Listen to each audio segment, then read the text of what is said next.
If you're going to see if the spark is still there, you should probably know. I already know what you're going to find.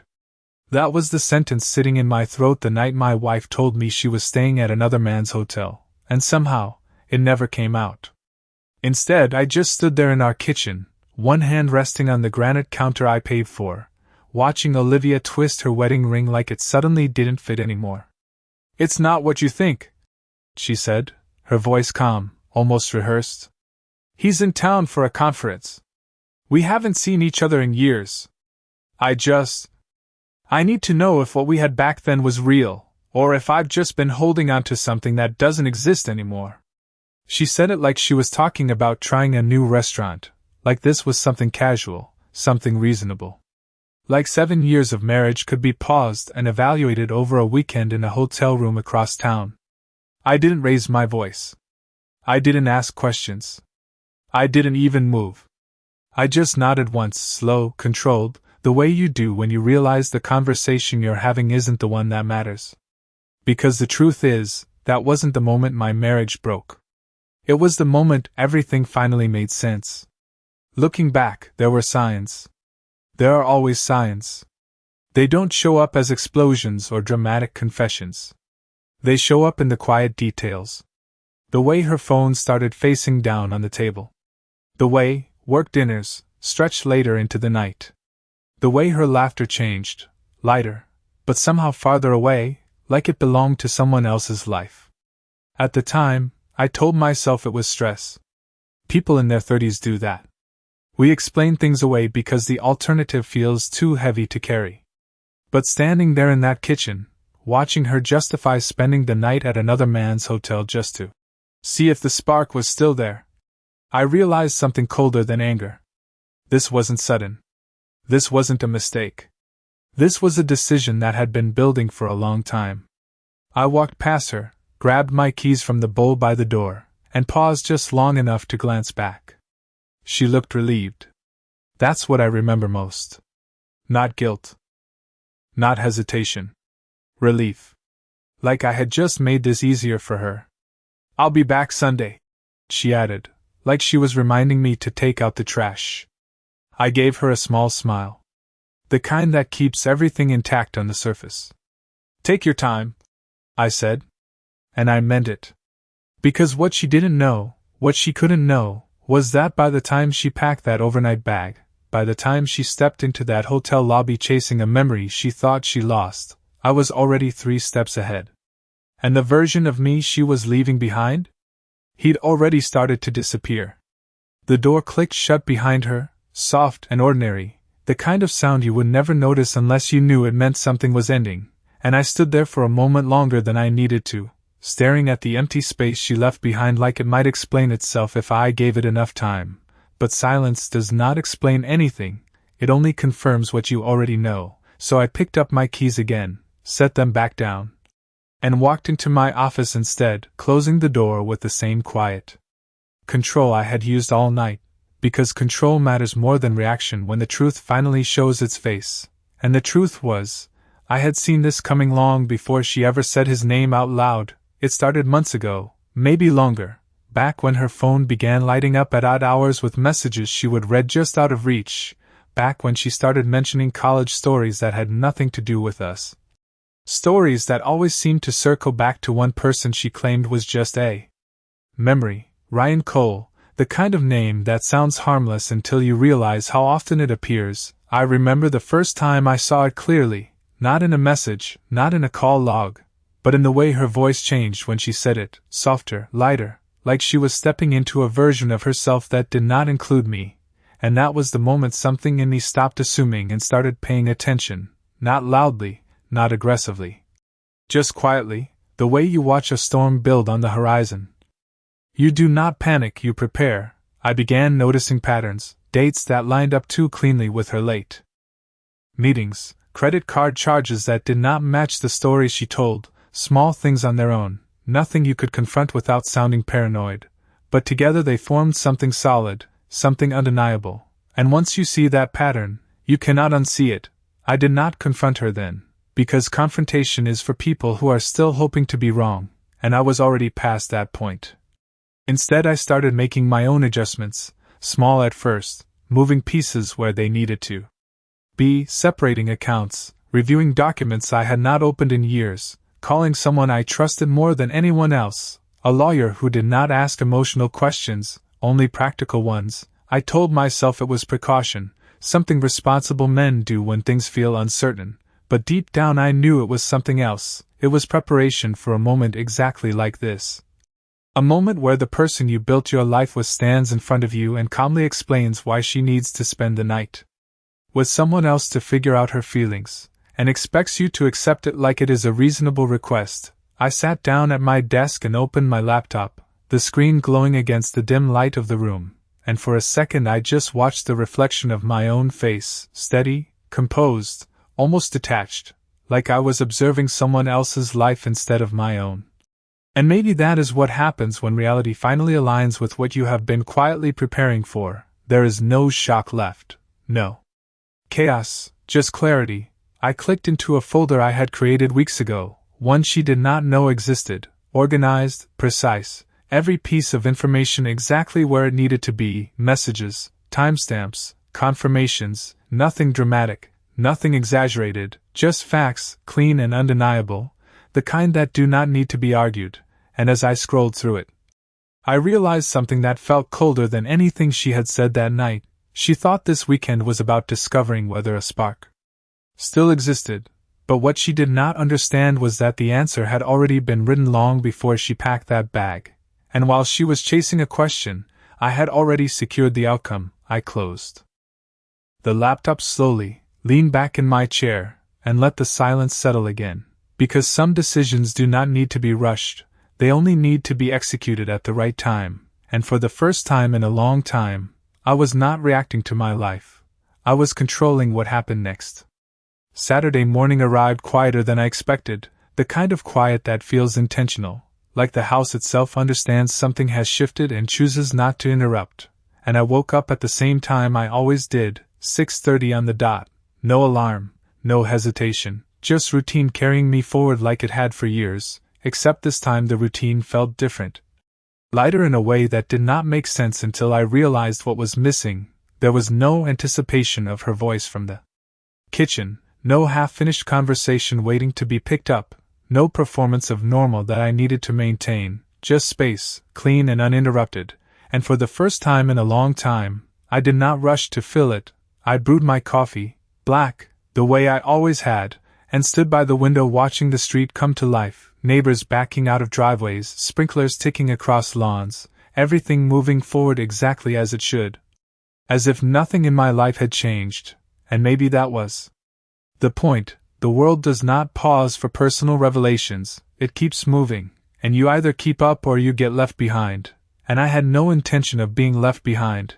I took a slow sip and let my mind move back, not to last night, but to the moment weeks ago, when everything first became clear. It was not dramatic, there was no confrontation, no raised voices. Just a quiet evening and a notification that should not have appeared. Her laptop left open on the dining table, something she never did, a small mistake that most people would not notice. But I did, not because I was looking for something, but because by then I had learned to pay attention to the details she no longer guarded as carefully. The screen was idle, but the email preview sat there. A name I had seen before, Ryan Cole, and a subject line that said just enough without saying everything. Cannot wait to see you. Simple, casual, and completely out of place in the life we were supposed to be living together. I remember standing there, not touching anything at first, just reading the words over and over like they might change if I gave them time. But they did not change, they settled, heavy and undeniable, and in that moment, something inside me did not break. It adjusted, like a switch flipping from assumption to awareness. I did not open the email right away. I walked away, finished my coffee, went through the motions of the evening like nothing had happened, because that is what control looks like. It is not about reacting, it is about choosing when to act. Later that night, when she was asleep, I came back to it, not with hesitation, not with guilt, but with clarity. I opened the laptop, entered the password I had memorized years ago, and stepped into a version of her life that had been running parallel to mine for longer than I wanted to admit. The messages were not explicit, not careless, they were measured.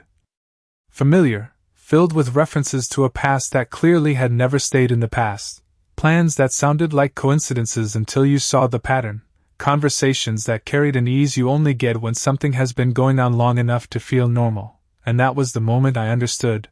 This was not about a spark she wanted to test, this was about something she had already chosen to keep alive, quietly, consistently. Without ever giving me the chance to see it for what it was, I closed the laptop that night without making a sound, stood there in the dark, and made a decision that felt colder than anything I had ever done. I was not going to fight for something that had already been replaced. I was going to make sure that when the truth finally stepped into the light, I would be the one standing on solid ground, not her. And now, standing there on a quiet Saturday morning with the house to myself, I realized something almost unsettling in its simplicity. She thought this weekend was the beginning of a question, but for me, it was already the end of an answer. By noon the house no longer felt like a home, it felt like a place I had already started leaving behind even though I had not physically moved a single thing yet, and there is a difference between those two states that most people do not understand until they are in it. Leaving is not about packing boxes, it is about shifting where your loyalty sits, and mine had already shifted away from a version of life that no longer existed. I walked into the bedroom and opened the closet, not to grab anything in particular, just to look. To take inventory in a way that had nothing to do with clothes. Her side was exactly as she left it, organized, curated, every piece in place like a display, and for a second I tried to remember when it stopped feeling shared and started feeling separate, because that is how these things happen, not all at once, but gradually, quietly, until one day you realize you have been living next to someone instead of with them. I reached for one of her jackets, paused, then let my hand fall back to my side. Not out of hesitation, but because it no longer mattered. None of it did. Objects only carry meaning when the connection behind them is still alive, and ours had already faded long before this weekend. I stepped back and closed the door, the soft click echoing just enough to mark the moment. Then I moved through the house with purpose, not rushing, not hesitating, just executing the decisions I had already made. I gathered documents first, the important ones. The kind people forget about until it is too late: financial records, property details, account statements. Everything that defined what we had built together on paper, and I separated them cleanly, not emotionally, just logically, because logic is what protects you when emotions become unreliable. I sat at the dining table, the same place where we used to have conversations that felt real, and spread everything out in front of me, reviewing each piece with a level of attention that had nothing to do with doubt, and everything to do with certainty. This was not about figuring things out anymore, it was about confirming that every step I had taken so far was solid, that there were no gaps, no loose ends, no room for confusion later. I checked the timestamps, the account changes, the legal notes from the call I had made earlier in the week, each detail aligning exactly the way it needed to, and as I worked through it, I felt something settle into place, not relief, not satisfaction, something quieter, something more controlled, clarity, the kind that comes when you stop asking questions and start moving forward with answers you already have. My phone buzzed once on the table, the sound sharp in the otherwise still room. I glanced at the screen. Her name, Olivia, simple, familiar, and for a brief second I considered letting it ring, not out of anger, but because I already knew what the call would be: casual, controlled, checking in just enough to maintain the appearance of normal. But I answered anyway, not because I needed to hear her voice, but because I wanted to measure it. "Hey," she said, light, almost careful. "Just wanted to see how you are doing." And there it was, that distance wrapped in politeness, like we were already two separate people managing a situation instead of a marriage. I leaned back in my chair, eyes on the documents in front of me, and replied with the same steady tone I had used since the beginning. "I am good," I said, simple, neutral, giving her nothing to push against. There was a pause on the line, not long, but noticeable, like she expected something else, something emotional, something reactive, but there was nothing there for her to find. "Okay," she said finally. "I will call you later." And then the line went quiet again, and I set the phone down without another thought, because that conversation confirmed exactly what I already knew. She was focused on her question, her weekend, her version of events, and she had no idea that while she was trying to figure out what she felt, I had already decided what came next. I gathered the papers into a neat stack, stood up, and walked them back into my office, placing them exactly where they needed to be. Because when the time comes, there is no room for hesitation, only execution, and as I closed the drawer, I realized something that made everything else feel almost inevitable. She thought she had stepped out to explore a possibility, but in doing so, she had already stepped out of everything that protected her, and she just had not realized it yet. The afternoon stretched out in a way that felt almost artificial, like time itself was slowing down just to give me room to finish what I had already started, and I did not waste it. I moved through the next steps with the same steady precision that had carried me this far, not rushing, not hesitating, just continuing forward, because once you reach a certain point, momentum becomes more important than emotion. I drove out just after 1, the sky clear, traffic light, everything ordinary in a way that almost felt ironic considering how much had already shifted beneath the surface of my life. The office building sat exactly where it always had, glass reflecting sunlight like nothing inside it ever changed. But I knew better. Places like that are built for change, structured around it, designed to handle the moments when people realize they need to protect themselves before it is too late. I walked in, greeted by the same receptionist who had seen me earlier in the week, her polite smile unchanged, unaware of the difference between the man who first walked through those doors and the one standing there now, because on the outside nothing had changed, same posture, same tone, same calm presence, but internally, everything had shifted into alignment. I was no longer asking what might happen, I was confirming what would. The meeting was short, efficient, exactly the way it needed to be, no wasted words. No emotional detours, just facts, documents, signatures, timelines. Each piece locking into place like it had been waiting for this moment.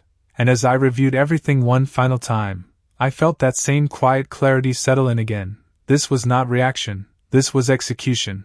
I signed where I needed to sign, initialed where it was required, and when it was done, I did not feel relief. I felt readiness, because this was only one part of a larger shift that was already underway. Stepping back outside, the air felt warmer, the sun lower in the sky, the day moving forward without pause, and I sat in my car for a moment before starting the engine, not because I needed time to think, but because I wanted to acknowledge something simple and undeniable. There was no going back from this point. Not that I had any intention of going back, but there is a difference between knowing something in theory and locking it in through action, and I had just locked it in. My phone buzzed again as I pulled onto the road. Another message from Olivia, shorter this time, just a quick update about dinner plans, the kind of detail that would have mattered a week ago. The kind of message that assumes continuity, connection, shared space, but now it felt distant, almost irrelevant. Like hearing about someone else's schedule. I read it once, then set the phone down without replying, not out of spite, not out of anger, simply because there was nothing left to say that would change anything. She was moving through her version of the weekend, following a path she believed was still open, still undecided, and I was moving through mine. One that had already been mapped out with far more certainty than she realized. The drive home was quiet, familiar streets passing by. Houses that all looked the same, each one holding its own version of a story that probably felt just as stable from the outside, and I wondered briefly how many of them were built on the same kind of assumptions I had once trusted, assumptions that only hold until they do not. I pulled into the driveway, turned off the engine, and sat there for a second longer than necessary, not because I was unsure, but because I understood exactly what this moment represented. The last stretch before everything shifted into its final form. I stepped inside, the house greeting me with that same controlled silence, and walked straight to my office, opening the drawer where everything now sat exactly where it needed to be, organized, complete, ready. And as I looked down at it all, I realized something that settled deeper than anything else had so far. She thought she had time to figure things out, to test a feeling, to explore a possibility. But time was no longer something she controlled, because while she was chasing uncertainty, I had already built certainty into every step ahead, and when she came back through that door, she would not be walking into the same life she left behind. By early evening, the light inside the house had shifted into that soft gray that makes everything look the same, edges blurred, details muted, and I realized how fitting that was, because for years I had been living in that same kind of blur, mistaking routine for stability, mistaking silence for peace, and it took something as simple as one sentence from her to sharpen everything back into focus. I moved through the kitchen again. Not because I needed anything, but because habits do not disappear overnight. They linger, they repeat, even when the meaning behind them is gone.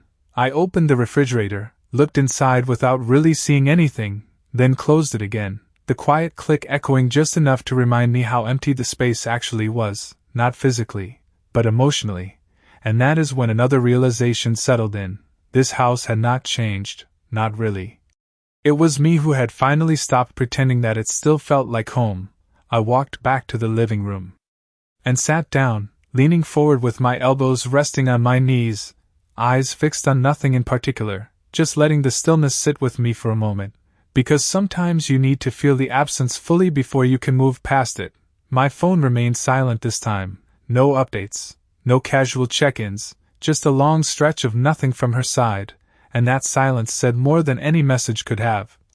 It told me exactly where her attention was, exactly where her priorities had shifted, and instead of feeling anger, I felt confirmation, the kind that removes any remaining doubt and replaces it with something far more useful, certainty. I stood up again, walked into my office, and opened the drawer once more, not because I needed to check anything, but because I wanted to see it all laid out one more time, every document, every detail, every step I had taken to secure what mattered, and as I looked at it, I realized something that most people miss in moments like this. Preparation is not about revenge, it is about protection. It is about making sure that when someone else makes a decision that affects your life, you are not left exposed, you are not left reacting, you are ready. I closed the drawer again and turned off the light, stepping back into a hallway where the last of the daylight was fading, and for a second I just stood there, listening, not for anything specific,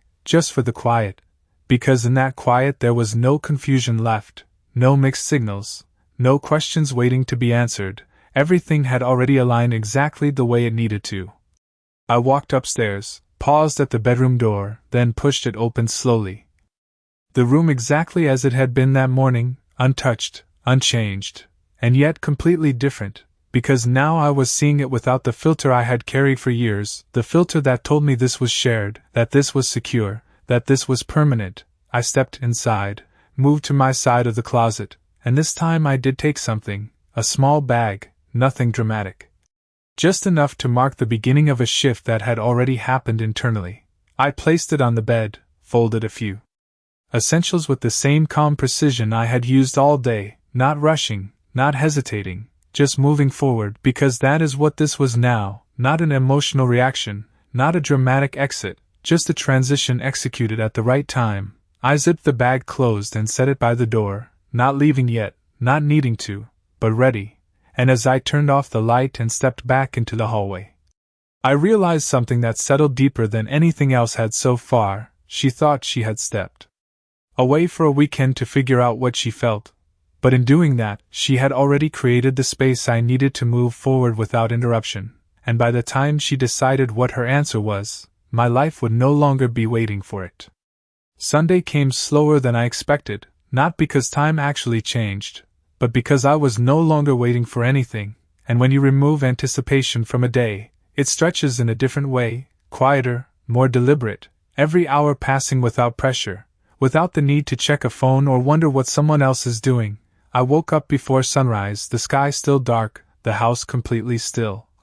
And for a moment I just lay there staring at the ceiling, not thinking, not planning, just recognizing the absence of something that had been constant for years, that low, steady tension of trying to maintain something that no longer fit, and now that it was gone, everything felt clearer, not lighter in an emotional sense, but cleaner, like the noise had finally been turned off. I got up, moved through the same morning routine, coffee, shower, a quick glance out the window.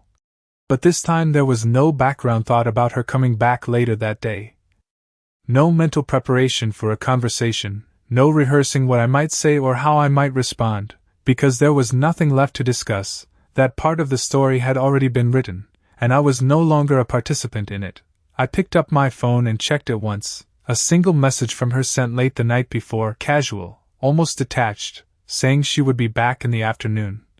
Like she was returning from a normal trip, like nothing had shifted, and I read it without any reaction.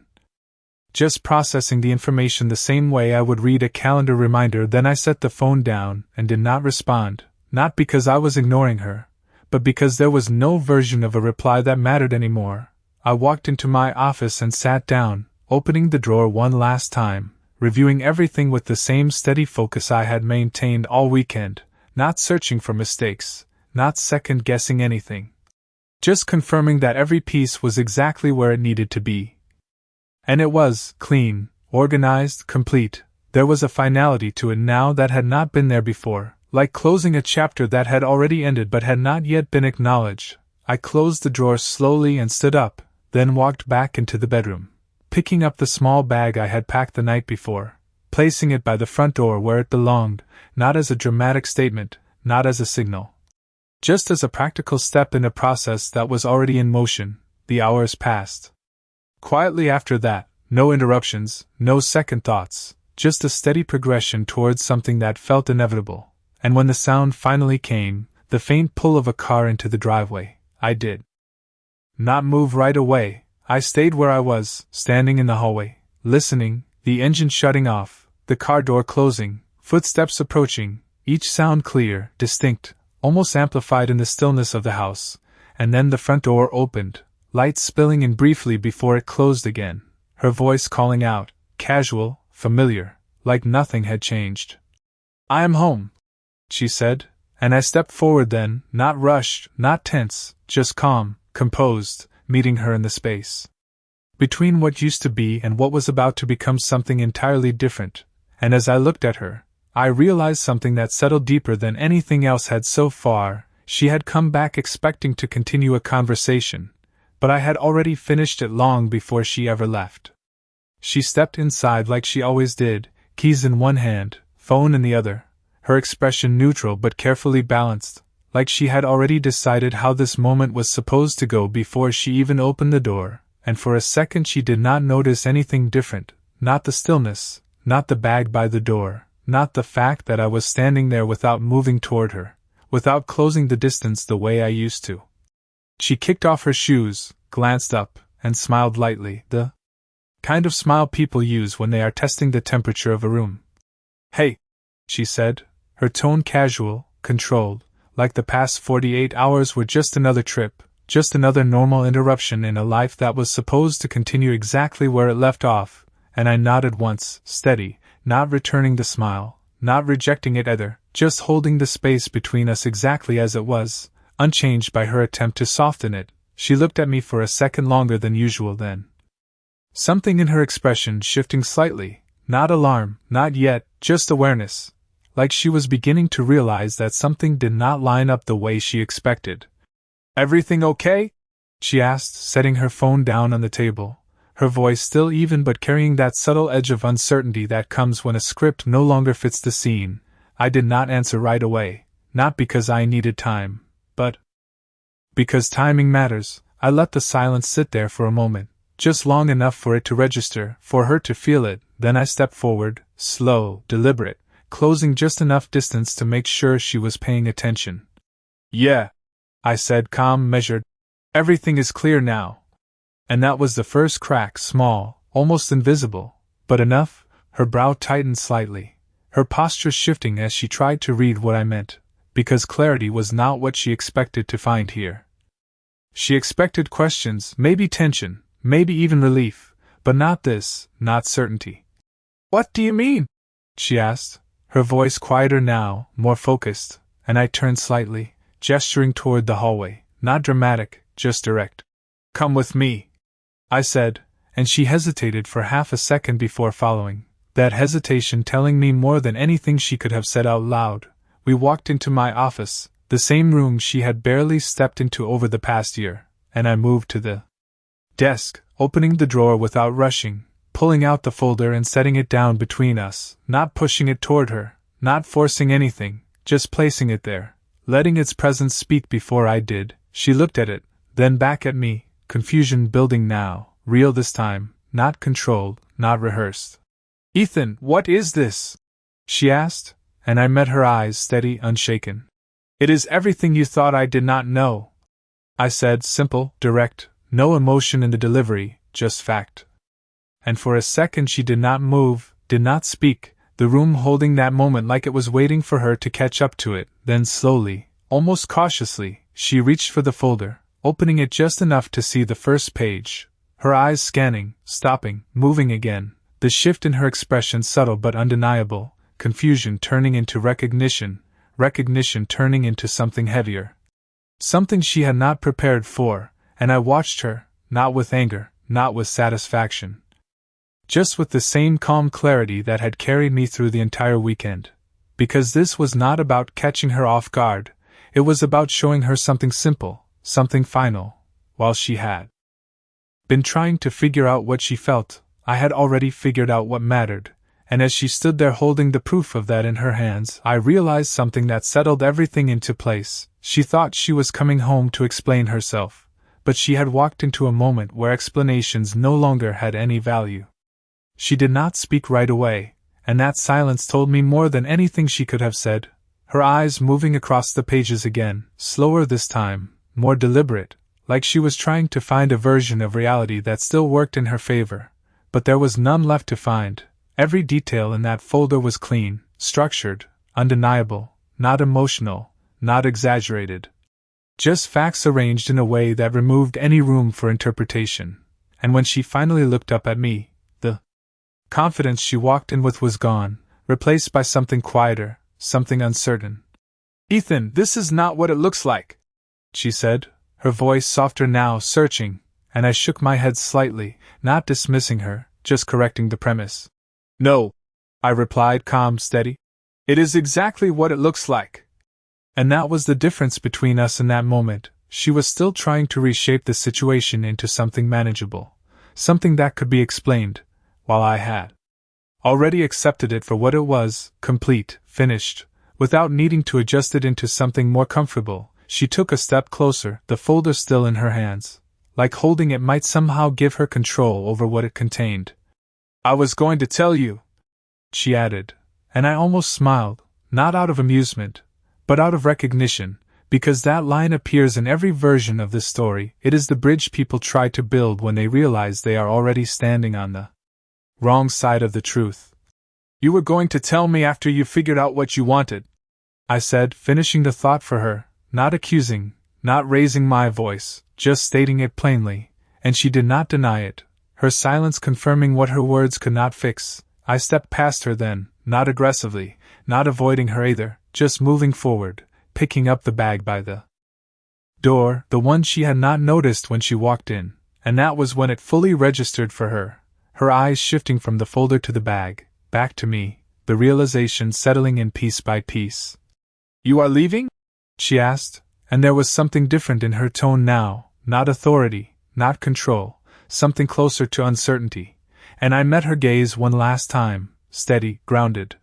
"No," I said, and paused just long enough for the meaning to land. "I already left."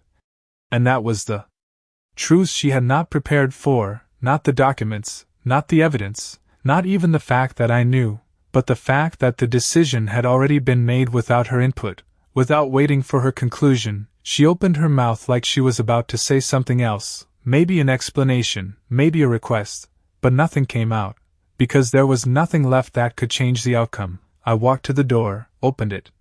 The outside light cutting through the stillness of the house, and for a second I paused, not out of hesitation, but to acknowledge the finality of the moment. 7 years reduced to a single, clear line between what was and what would be, and then I stepped through it, not looking back, not needing to, because everything behind me had already been resolved, and as I walked down the driveway, the air felt different, not lighter, not heavier, just honest. Free of the weight of something that had been quietly breaking long before either of us said it out loud, and somewhere behind me, Inside that house, she was still standing there holding a version of the truth she had not expected to face, while I moved forward with one I had already accepted, because in the end, she went looking for a spark she thought might still exist, and I walked away with something far more valuable, clarity that did not depend on anyone else to define it.